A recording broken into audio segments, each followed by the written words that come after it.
Hi viewers. ఈ మధ్య కాలంలో జనాల్ని కలిచివేసిన ఒక వారం రోజుల నుంచి కలిచివేసిన ఒక దారుణాతి దారుణమైన హత్య మీర్పేట్. దీని మీద ఎంతోమంది విశ్లేషకులు, ఎంతోమంది విమర్శకులు చాలా అంటే చాలా కమెంట్స్, అనాలిసిస్ చేశారు. నన్ను కూడా చాలామంది అడిగారు.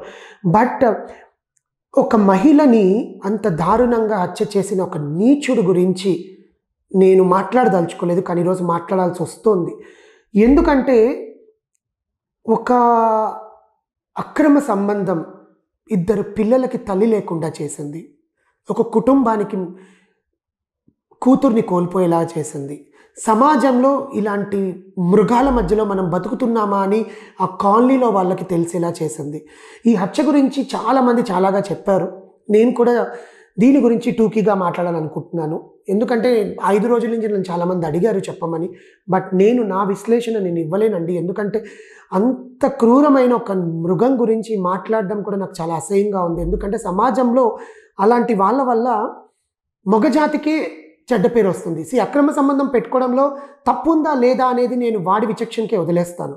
That too he's into army, బార్డర్లలో ఉంటూ వాలంటరీ రిటైర్మెంట్ తీసుకొని పెళ్ళాం మీద అనుమానంతో ఇక్కడికి వచ్చి కూరగాయలు కొనుక్కోవడానికి వెళ్ళినా, బట్టలు కొనుక్కోవడానికి వెళ్ళినా, పిల్లలకి చాక్లెట్లు కొనుక్కోవడానికి వెళ్ళినా, స్కూల్కి వెళ్ళి వదిలిపెట్టడానికి వెళ్ళినా కూడా ఈరోజు పోలీసుల దగ్గర వాడు చెప్పినది, నా భార్య మీద అనుమానం ఎందుకు వచ్చింది అంటే, నా భార్య చీర సక్రమంగా కట్టుకోదండి, సెడ్యూసింగ్గా కట్టుకుంటుంది, ఆడవాళ్ళకి ఆ స్వేచ్ఛ కూడా లేదా అంటే, ఆడవాళ్ళు తనకు నచ్చినట్టుగా రెడీ అవ్వడం కూడా తప్పేనా అంటే, ఇంకొక మొగాన్ని సెడ్యూస్ చేస్తున్నట్టేనా? అది ఏం చెప్పాలనుకుంటున్నాడు అతను అంటే? అంత ధైర్యంగా నా భార్య ఇలా చీర కట్టుకునేదండి, నా భార్య ఇలా రెడీ అయ్యేది, నేను పెట్టుకోమన్నప్పుడు పూలు పెట్టుకునేది కాదు, కానీ తనకు నచ్చినప్పుడు పెట్టుకునేది, బయటికి వెళ్ళేటప్పుడు అలా ఉండేది.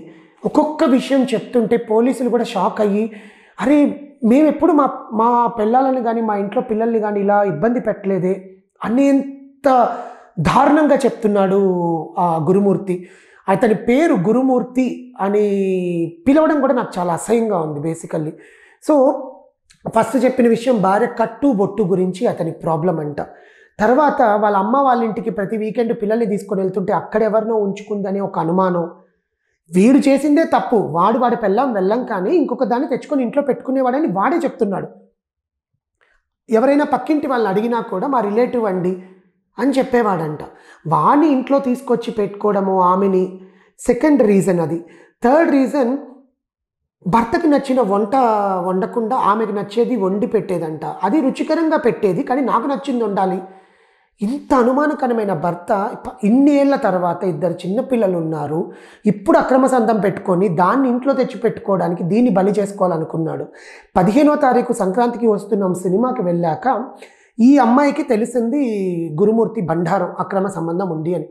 దాంతో గొడవ పెట్టుకోవడంలో వీడు రివర్స్లో, నువ్వు వాళ్ళ దగ్గరికి వెళ్ళావు, వీళ్ళ దగ్గరికి వెళ్ళావు, ఫ్రీ బస్ ఉంది కదా అని చెప్పి నువ్వు దాన్ని ఎక్కి కూరగాయలు కొనుక్కొచ్చావు, కత్తి కటాలు కొనుక్కొచ్చావు, ఇవి తీసుకొచ్చావు అని చెప్పి దాంతో గొడవ పెట్టుకొని ఆమెని బలంగా కొట్టాడు. కొట్టడంతో ఆమె స్పృహ కోల్పోయింది. వాడు చెప్పినట్టువే ఇవి, గురుమూర్తి అనే పర్సన్ చెప్పింది. స్పృహ కోల్పోయాక ఆమెకి ఇంకా ఊపిరి ఆడుతూనే ఉంది, నీళ్లు చల్లితే బతుకుతుంది. నీకు దాన్ని ఎవరినో ఉంచుకోవాలి అనుకున్నప్పుడు ఈ అమ్మాయిని చంపేయాల్సిన పని లేదు. గవర్నమెంట్ వెళ్ళి డైవర్స్ ఇచ్చుకొని ఆమెకి నాకు పడట్లేదు అని చెప్పి నువ్వు ఆమెను తీసుకుని వెళ్ళి ఆమె ఇంట్లో ఉంటుంది పిల్లల్ని పెట్టుకొని. కానీ పిల్లలకి తల్లిని దూరం చేసావు కదా, ఇప్పుడు ఇంకొద్దొచ్చి నీ పిల్లల్ని చూస్తుందా? అసలు నువ్వు బయటకు వస్తావా నీకు ఉరిశిక్ష వేస్తే? సో ఆమెని స్పృహ కోల్పోయాక దిండు పెట్టి అదిమి ముక్కుతో బాగా ఊపిరాడినంత వరకు చంపేసిన తర్వాత 4 ముక్కలుగా చేశాడు శరీరాన్ని. 4 ముక్కలుగా చేసి ఆ 4 ముక్కల్ని ఒక పెద్ద బకెట్లో హీటర్ పెట్టి ఆ వాటర్లో ఆ ముక్కలన్నీ వేసి స్కిన్ అంతా ఊడిపోయాక బోన్స్ని స్కిన్స్ని సపరేట్గా రుబ్బురోలు పత్రంతో బాగా చేసి ఫస్ట్ కాల్చాడు. కాల్చి దాన్ని ముక్కలు చేశాడు. కాల్చిన టైంలో పోలీసులకి ఎక్కడ దొరకడ్డాడంటే, కాల్చే టైంలో అతని చేతులకి గాయాలైనాయి. గాయాలైన తర్వాత ఆ కోణంలో ఎతకడం స్టార్ట్ చేశాడు. ఇవన్నీ కూడా మలయాళం సినిమా ఆధారంగా ఇట్లా చేస్తే దొరకకూడదు అని చెప్పి పొడి చేసి ఎండపెట్టి తీసుకొని వెళ్ళి చెరువులో పడేశాడు. కానీ ఫోరెన్సిక్ టీంకి ఆమె జుట్టు కాల్స్తున్నప్పుడు జరిగిన ఒక జుట్టు వెంట్రుక దొరకడము, నెక్స్ట్ నిజంగా జుట్టు ఒకవేళ నిజంగా ఇంత ఒక కథలాగా చెప్తున్నాడు, నిజంగా ఇంత చేశాడా అంటే ఉదయం 8 గంటల నుంచి సాయంత్రం 6 గంటల వరకు చేసిన చర్య ఇది.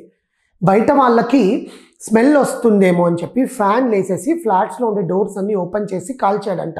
పక్కన వాళ్ళు ఏంటయ్యా ఇంత దారుణమైన స్మెల్ వస్తుంది అంటే, కనుమ కదా ఏదో ఒకటి చేస్తున్నాను నేను, ఈ తలకాయ కూర వండుతున్నాను, వాటిని కలుపుతున్నాను, ఇవి అని చెప్పాడంట.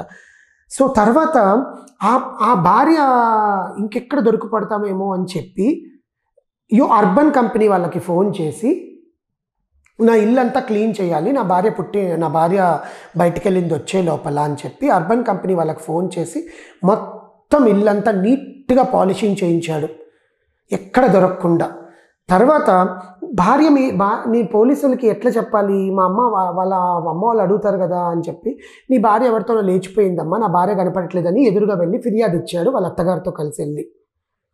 ఇంత దాన్ని పోలీసులు ఛేదించింది వాడి చేతికున్న గాయాల వల్ల.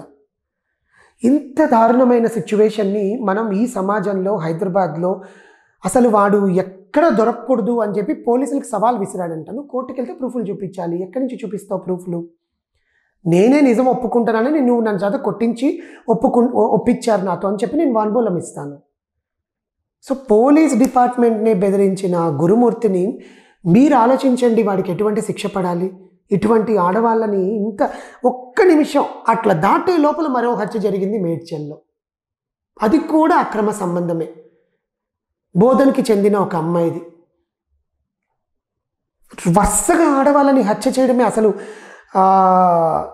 ఈ ఆడవాళ్ళు ఇంక ఉంటారా, అంతరించిపోతారా, లేకపోతే మగజాతికి అక్రమ సంబంధాలే ఇవేనా అని చెప్పేవి చాలామంది చాలా రకాలుగా. అలాంటి నీచుని నడి రోడ్లో ఉరి తీసినా కూడా బుద్ధి రాదేమో జనాలకి. ఇలాంటి మీర్పేట్ జరిగిన ఆ హత్యని మన పోలీసులు ఎట్టకేలకి ఛేదించారు. అతని మీద మొత్తం చార్జ్ షీట్ అంతా కూడా సపోర్ట్ చేస్తున్నారు. అతను ఇంకా కస్టడీలోనే ఉన్నాడు. అతనికి కోర్టులో ప్రొడ్యూస్ చేయడానికి ఆధారాలు కావాలి. కేసు అయితే నమోదయ్యింది, అతనే హత్య చేశాడని ఒప్పుకున్నాడు. కాబట్టి ఇంకా వాడు చేసే ఛాలెంజ్లు ఏంటంటే పోలీసు వాళ్ళని, నువ్వు నాకు ప్రూవ్ చేయలేవు, నన్ను అరెస్ట్ చేసి జైల్లోకి వేస్తావు, నేను బెయిల్ మీద బయటకు వస్తానంటున్నాడు. అలాంటి వాడికి కోర్టు ఖచ్చితంగా ఆన్ ద స్పాట్ ఉరిశిక్ష వేయడమో లేకపోతే యావజ్జీవ కారాగార శిక్ష వేయడమో అనేది జరగాలి. జరిగితే తప్ప ఆ అమ్మాయికి కానీ ఆ పిల్లలకు కానీ అన్యాయం జరగదు. అన్యాయం అయిపోయారు ఆ చిన్న పిల్లలు.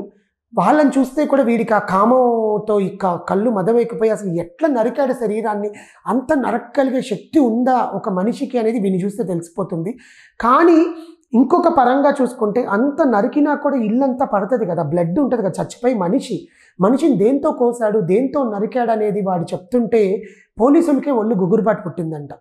మటన్ నరికే కత్తులు ఇంట్లో ఉంటే దాంతో కోసాడంటండి బాడీని. ఒక ఆడదాని శరీరాన్ని కోసి వాడు ముక్కలు చేసి దాన్ని ఉడకబెట్టాడంటేనే మనకు అసలు ఎట్లుందంటే, నాకైతే ఒళ్ళంతా జర్రులు పాములు తాకినట్టే ఉంది.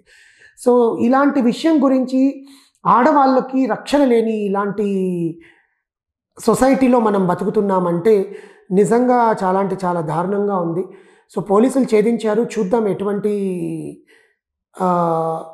నిర్ణయం అనేది కోర్టు తీసుకుంటుందా అనేది. థ్యాంక్ యూ అండి.